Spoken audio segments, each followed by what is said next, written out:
Hey, welcome to The Way of Valor. I am your host, Angie Taylor. And guys, it is good to have you joining us today.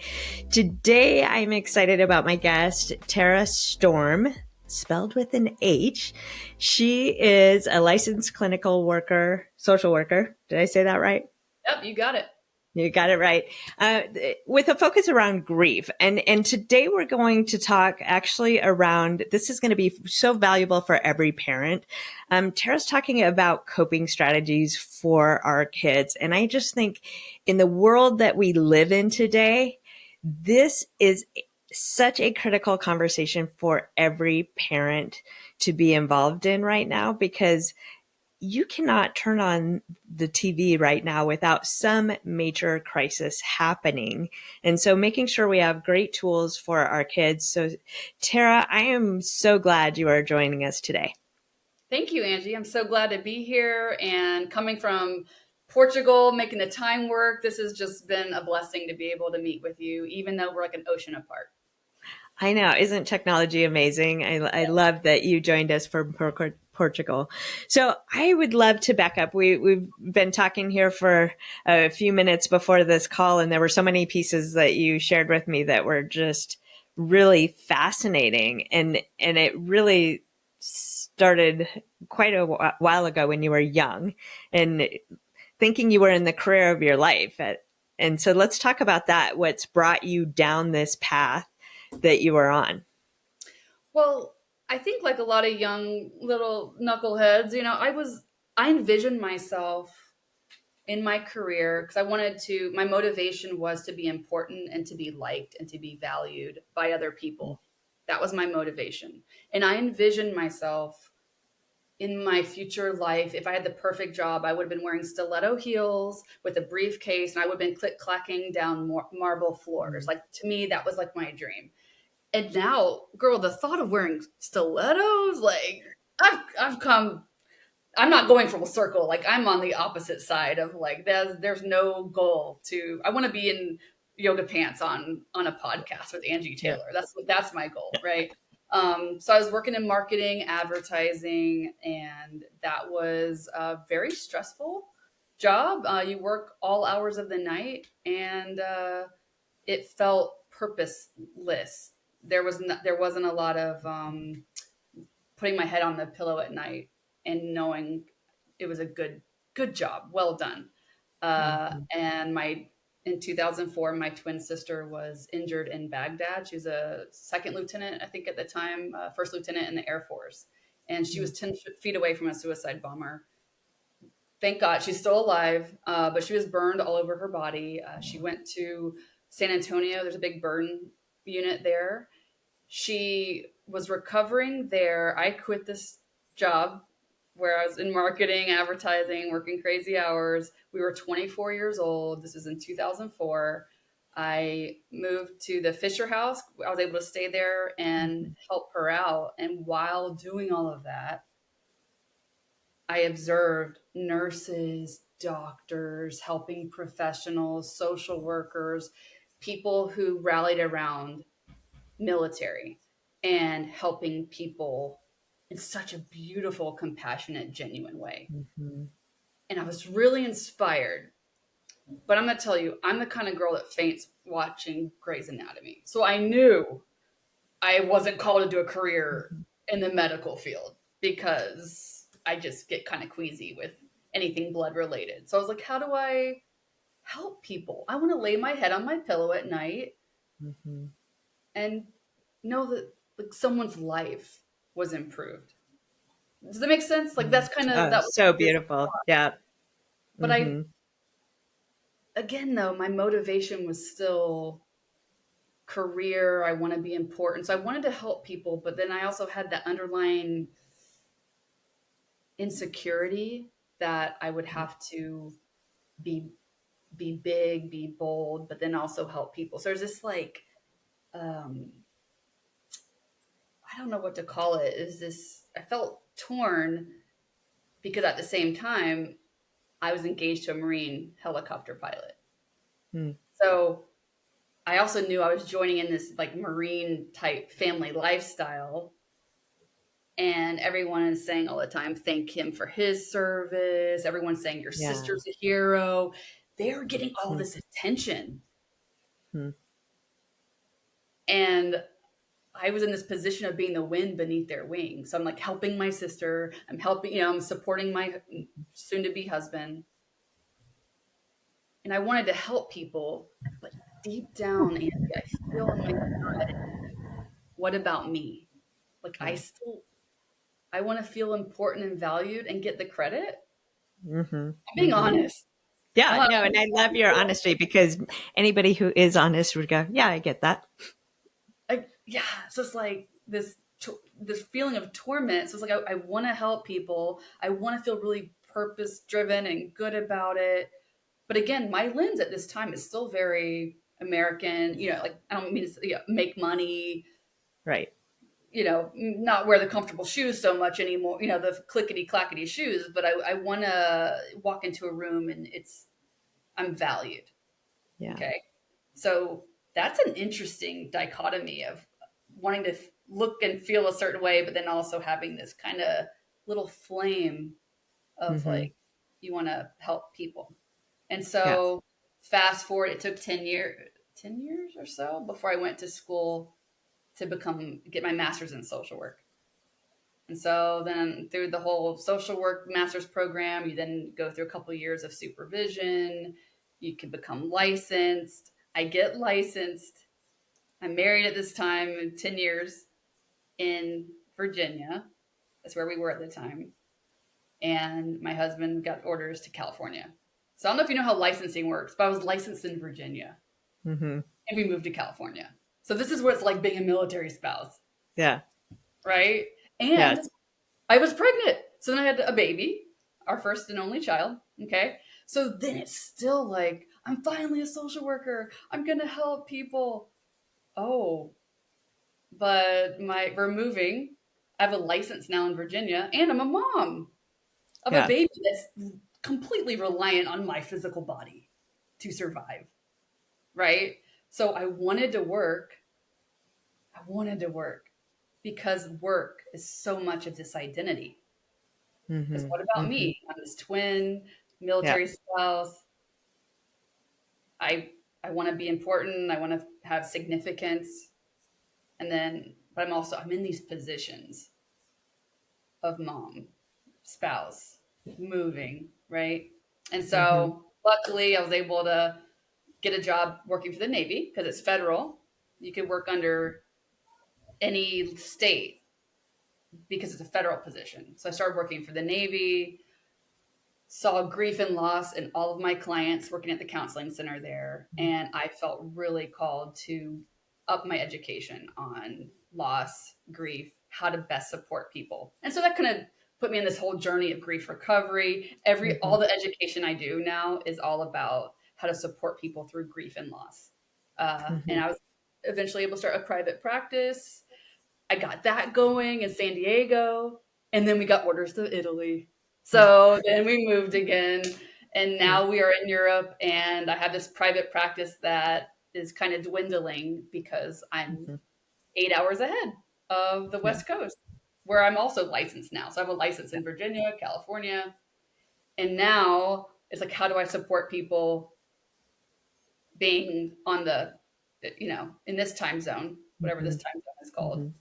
And so I'm developing all of that, but I'm telling you, I'm still in this.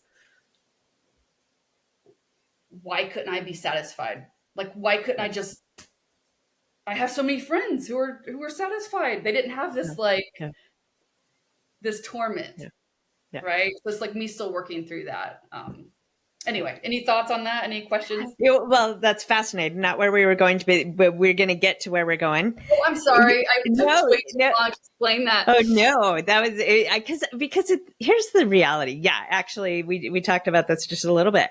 I resonate with that completely. I was always the person that was just a little bit discontent, not quite satisfied, always felt like I did not fit.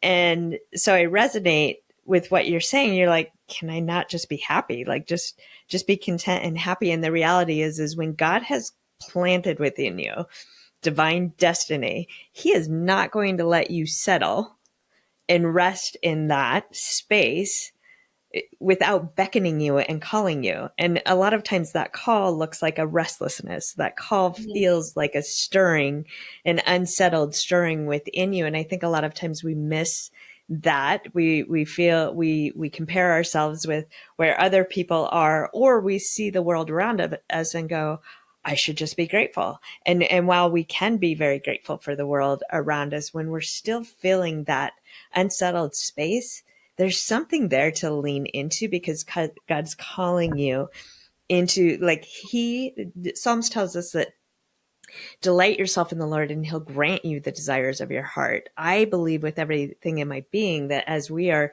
steadfast in his word, seeking after him, the desires and longings within us are his.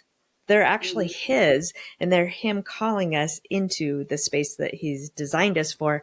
So, I think sometimes we see, and I'm guilty of this, I've traveled from here and then I got disrupted and had to travel here. Our story, we lived in 5 different states. We've moved significant amount of times. And what I can tell you is every one of those moves was critical to the development of the Valor schools that they were feeding and training me and coaching and teaching me. At the time, they felt like, I got to start all over again. This is so frustrating. But God never wastes that. He never wastes those moments. And so, my love of where you are is you're in that space of God's calling you into that journey, and he's going to continue to call you. I think some of us in particular, he's made a little more. I'm incredibly driven. That brain that doesn't that creates resources at night. You were saying that to me earlier. I just create these resources, and the world longs for your gifts to be brought to the table, And so my encouragement is keep going.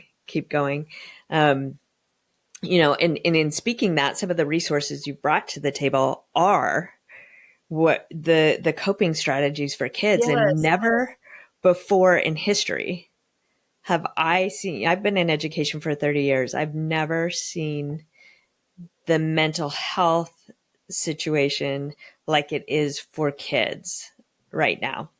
And so that's why I love that you have a toolbox. Every parent, whether your kid is elementary or you're in high school, whether your kid right now is doing great, they don't have anything going on, you're like, or whether they're in a slump, this is a podcast for you to listen to, because these are going to be tools that every parent, I have 3 adult kids. At some point, every one of my kids have needed this conversation. So let's dive into that. Let's talk about your toolkit. I love what you said about being disrupted. And that's kind of where I was going when I got off track. Like, when we're disrupted, it's uncomfortable. And these tools and what we're going to go over today is going to possibly feel uncomfortable. We have to, like you said, lean in to that discomfort and to that uncomfortable conversation, because what we're going to do is get feedback, and we're going to work and collaborate with our child on these tools. Okay. So we have to be careful not to project our own, what we would do. We're going to customize this with our child. Okay. So, yeah. So, and that was, I remember having a really uncomfortable conversation with my husband, because it was uncomfortable for me to just share more about my heart and this need to develop these like resources. And I realized it's uncomfortable for me to talk about stuff that it swims around in my brain. And so I'm thinking, our children, how much of these thoughts swim around in their brain? Okay. Yeah. So first of all, we don't want to project and say, I know you've been feeling sad lately. We don't know. Like there could be I remember working with children. There was a school shooting, and we were supposed to go in there and say, okay, I know you're sad and you're scared. And I was like, whoa, why don't we just ask how they're doing? And do you know, 90% of them were worried about the test that they had coming up, or like dating somebody. They weren't scared. 90% of them said to me, actually really not that scared. I'm worried about making the football team, right? Wow. And so when we Hmm. go in there saying we know what they feel, we're already shutting down the conversation. Ugh. So good. Yes. Okay. So we're saying, I was thinking, I want to talk to you. Like, step one, how do you know when you're off? Like you're just, you're off. How do you know? What are thoughts that are going in your mind and we could have this conversation right now. Like, Angie, how do Yeah. you know when you're off? Oh gosh, yeah. I love this conversation because it is so critical to even us as adults. This is a conversation. And so for me, if we're having this conversation, I know I'm off when I start isolating. Ooh, I start getting quiet. You can tell, like if you see me on social media, you can tell when Angie Taylor's not showing up to social wow. media. Like Yep. that's usually a sign that I'm deep in trenches. A second thing that I historically do when I know I'm running in default mode is is I misplace stuff. Like Wow. I do very I know when I'm losing my keys that it's time for me to pull back and realign myself that I'm out of alignment. I mean, there's just very You external recognize it things. already, but so many Yeah, people don't realize that. They don't even yeah, connect. Oh, right. the spiral is starting, or I'm Yeah. starting to disengage. So I think it's crucial. We could get like an index card or a notebook paper or the notes of our phone and say, step one, how do I know that I'm off? And So when we write it down, we commit it to memory. yeah, I have a question about that because, as you know, when you're talking to kids, a lot of times the kids are like, I don't know. Yeah. Yeah. How would you direct that conversation without That's projecting? Yeah, you're like, so I don't want to project, but like I'm not saying this is what you do, but I know for me, and sometimes when I want to couch something, I say something that I've observed that the kid does. I'm like, yeah, like I don't feel I just play video games or I want to play on my phone all day and I don't really want to talk to people. That's how I know. Do you think is that true for you? So we could Hmm. like name it. Is that true for you? And so like when we script, that's how we kind Good. of talk. We say, um, I notice I kind of escape in my mind, or I plan vacations, or I notice I spend more time watching this type of content on social Hmm. media or certain videos, or I listen to more sad music. Or we can say what our thoughts are. So it could be thoughts versus behaviors. Behaviors are me scrolling on Zillow and buying houses in my mind because that's how I escape, Hmm. right? That's one of my behavior. But that's a behavior. A thought Hmm. might be this will never get better. People Hmm. always treat me this way. I don't Hmm. belong. This is stupid. This sucks. I'm tired. Those are thoughts versus the Hmm. behaviors. Good. Okay. Feelings could be I feel confused, alone, dismissed, invisible. I have a list of feeling words because we don't have the vocabulary. Sometimes we need the Hmm. vocabulary to even know what we're Hmm. feeling. Hmm. Okay. And so I think it's important that we model these words, these out loud, these thoughts, right, all day long, just so we're Hmm. up leveling the conversation within the family environment, That's right? good. Symptoms That's could good. be rashes, a cold. I mean, we could have physical symptoms too, Hmm. or Hmm. we might get like we pick at our lips, or we're Hmm. fidgety. Those are some things that we could do too. That means that just something Hmm. is off. But I Yeah. like what it is. We do hear. I don't know a lot. It's like, can we? Let's just come up with one thing, right? Yeah. That's good. And they'll That's they'll good. think about it. They think about Yeah. we're done with this Yeah. little project, and Yeah. they're still thinking I about exactly, and they start paying closer to attention, and I think it's important to note that you're having this conversation not in the midst of a it. Oh, good. crisis. No, no, no, You're no. not Good. like Thank you for this saying is that. like Yes. you meet.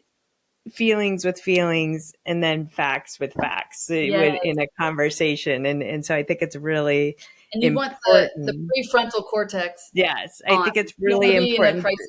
Yeah, that this Yeah. is a conversation that you have outside of a crisis when you're just having a good sit down. Hey, let's talk about this. So I think that's important. Let's go on. In the interest of time, I'd love to get through Yeah. our points, so I'll try not to ask so many No, questions, it's good. but I'd And love to I hear. notice kids tend to be like when they're coloring or crochet, my daughter crochet, that's when they're chatty.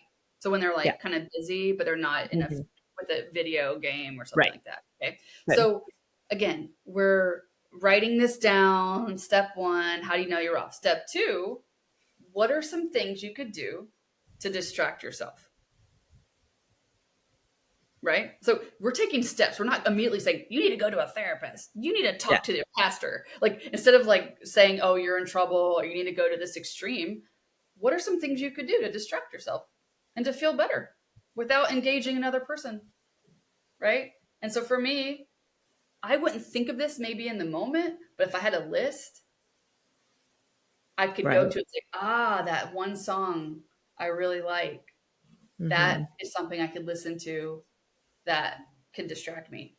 I could play with my puppy dog, take my Hmm. dog on a walk. I could go outside and do some mindfulness. I pick up 3 leaves, 2 sticks, and 7 rocks, Hmm. right? Like we could come up with this prescription of things we could do all on our own, right? Again, if the teenager, if the kid, if they say, I don't know, you're like, well, what would you tell a friend to do? Yeah, That's another way of reframing. Like, what would that's you tell good. a friend to I love do? that. What do you say if they want to say, I can distract myself with video games or scrolling social media? What's So, your okay. response? Do you, on a scale of 1 to 5, do you think that that's really helpful?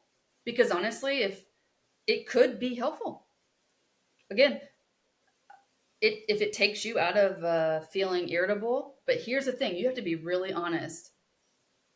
If you're starting to isolate, if you're having some dark thoughts, just playing video games help you feel better. Like, let's be really honest about that. And we could scale things 1 to 5. Like every activity Hmm. we do, we get to say, I know when I play with my puppy dog, that's a 5 out of 5. Hmm. If I play video games, sometimes I'm actually more irritable. If we're being honest, most of us are. How many kids are like super irritable after Yep. playing video games, Yep. right? So then we can say, Hmm. let's problem solve. Maybe that's contributing to feeling off. Hmm. So what are some Hmm. things that can snap you back into, not snap you back, but get you to a baseline that's healthier? I'm curious. Okay, so when do we need to not distract ourselves, but address in the emotion or feeling when we're feeling off? Like when is a distraction the appropriate response, and when is heading straight into it and going, how do I address this? Well, I think so. We're going into steps. So the Okay, first thing is identifying how do I know I'm off? Like good. I'm Okay, isolating, I'm on Zillow, whatever. yeah, Then what could I do all by myself to good. Okay, distract? So for you great. and I, you notice you're isolating. You're like, oh, Mm-hmm. I'm isolating. It's on my list. Mm-hmm. What could I do? I could Mm-hmm. listen to that song I like. I can, again, this is customized to you. Yeah, You might good, like good. baking. I Yeah, hate baking. If you told me to yeah, bake, that would put me down a downward spiral. got it. Not my favorite Mm-hmm. thing. Okay. Right. But I love nature. So then I'm like, oh, Mm-hmm. going on a walk outside, Yeah. physically touching a tree Mm-hmm. Mm-hmm. works for me. So that's on my Good, list. good. Okay. So again, you could do these things without you could do this part of your Mm-hmm. daily routine so Mm-hmm. you Mm-hmm. feel better, right? So then the next step, and again, we're writing this down. The next step is who could you talk to, engage with? Good. Doesn't have to be a therapist or professional because that's step 4. But Okay. step 3, people who are just a fun distraction, or they have good energy. You don't really have to talk about your feelings, but you notice that when you do engage with them, it's it's positive. and Good. write their names down, Mm-hmm. right? So for Yep. me, you know, my we might have parents, right? Like we may go to them and say like, "Hey, I really need you," but they may not be someone that if you just talk to them, you feel better because Mm-hmm. it's not a Mm-hmm. very serious conversation. Right. Does Right. that make Yes. sense? So Yes. like Yes. our siblings, or they may be someone that isn't on the list at all. Like we get to be Mm-hmm. honest about the people in our lives, friendships, family, who we can call, text, Mm-hmm. and just say, "Hey, how's it going? What's Good. up?" And engage Good. with. Good. Okay, Good. write their name down, write their phone number down if you have to. Okay, and then the next step are who are people that you could talk to and say, "I'm off. Mm. I'm not feeling great. I'm a 1 out of 5 today." Or sometimes I do like red, yellow, green, right? I'm yellow Mm-hmm. today, or I'm Mm-hmm. orange. Mm-hmm. Things are Yeah. kind of going south. Mm-hmm. Who are those people? Because we know there's people in our lives Yeah. Yeah. that are a distraction and they're fun, but I don't know if I'd go into the feelings. Yeah. It's just not that type of a relationship. Mm-hmm. Or they wouldn't take it seriously or whatever, right? And so we get to Yep. write their names down. That's Good. step 4. Step Mm-hmm. 5 is identifying professionals. Like Mm-hmm. whether we have a therapist, a doctor, a pastor, youth leader, people that were like, Mm-hmm. "I need you." And they're in a professional type role where they can Good. assess, Good. right? So see how it's like Good. increasing Yeah. into, because Yeah. what happens is sometimes people jump from, you know, again, like I maybe because we're military, I'm like, Yeah. "Hey, you can't jump rank here. You gotta like, Yeah. Yeah. there's a protocol." Well, I think there's a process, and I think a lot of times what happens is our kids are well down the road in crisis, and the Mhm. only option is to jump to professional care because now this kid is suicidal or has Mhm. extreme cases. Whereas, honestly, some of that is because they've been left alone in their head for so long, with hyper focus on the emotion. Whereas, to your point, when I'm like you, when I get in a funk and I start identifying, hey, I know this is me in a funk. I know if I go on a walk, my whole world enlarges in a profound way. I see the vastness of God, that there's this big, beautiful world, and that I'm hyper focused on something that doesn't need to take me down into a depressive state. It can gain its balance where it needs to be again. So I actually really love that there's a process, but that's an early conversation with kids. Yeah. And I was talking to my daughter the other day. I said, "Do you know God gives us gifts, but sometimes they're not big, big gifts. Sometimes they're like really humorous, cute gifts." And she's like, "What do you mean?" I said, Mm. "So the other day I went on a walk and I was like, God is going to show me gifts." And I was on a walk and I bent down to tie my shoe and a little girl walked by who clearly painted her own toenails. It was the most adorable little toes I've ever seen. So because I was bent down tying my shoe, these little feet walked in the opposite direction with little flip flops on, and it was obvious she had painted her own toenails, and it was so adorable. And I told my daughter, I was like, "That was a gift. That was Mm. the gift, right?" Mm-hmm. Mm-hmm. And so I think when we train ourselves to look for those things and we name it, it does spike Yeah. our art. That's dopamine too, but Yeah. neurologically speaking, like we get these feel Mm-hmm. good chemicals. And Mm-hmm. because I went on a walk and I was intentional and I said, "This is part of my plan. I'm feeling off. I'm going to look for a gift." Mm-hmm. And I Mm-hmm. found that it Yeah. did elevate my mood. And I Yeah. didn't have to go to a therapist. Yeah. Yeah. And I find when you elevate your mood, the ability then to look back at that hard and deal with it in a really rational way versus simply an emotional way. And we were talking earlier, we live in a culture right now where kids are either encouraged to embrace however they feel and lead with feelings, or there's the camp of suck it up, buttercup. And I think you and I talked about no, let's acknowledge the emotions are real. They're very valid. They're very real. They're important to understand.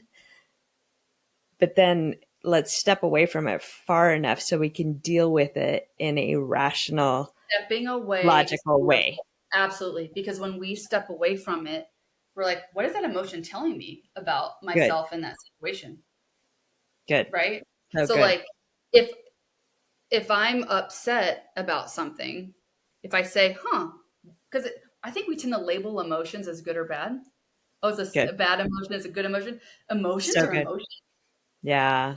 They're telling us something about ourselves. And like people are like, oh, I need anger management. I'm like, anger is a really good, powerful emotion. It means something's off. Our behaviors can be immoral. We Yeah. could do Yeah. horrible behaviors, but the So good. emotion means It's something's off. information. It's Yeah. It's information. information. So we get to Hmm. like look at it objectively. And I found myself, and I've taught my clients this, and I say fascinating. So when I use the word fascinating at an emotion, I had this like clinical approach of my own emotion. And so we could teach Hmm. ourselves to look at it and say, fascinating. What do I need to learn from that? Yeah, that's Right? really good.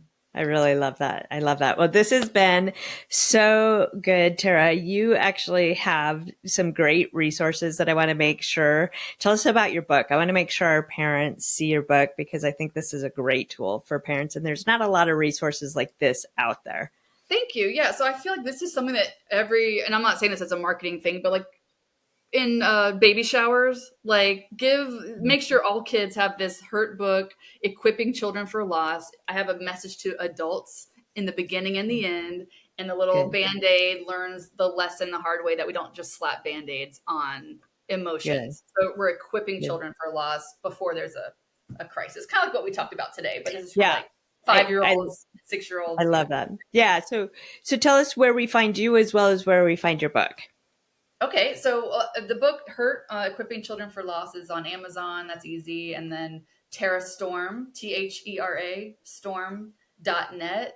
My website has free materials. There's a quiz assessment to see if you might have unresolved grief. I'm trying to put grief kits together for teachers and for Love this. military, and so I'm trying to develop all of that, and it's coming together slowly because it's just me doing this. Well, I'm paying a website designer, but it's coming together slowly. But my goal is to have this conversation out loud. It's uncomfortable.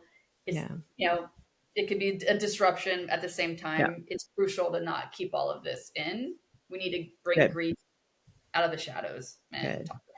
Man, so good. I appreciate, in fact, when I told my husband I was interviewing you, he was like, Tara Storm, that's a superhero name. So there you That's go. why I married him. I married him because when I saw that last name, I was like, "Yep, This I is need good. to up my branding here. I'll take That's it." that's a good name.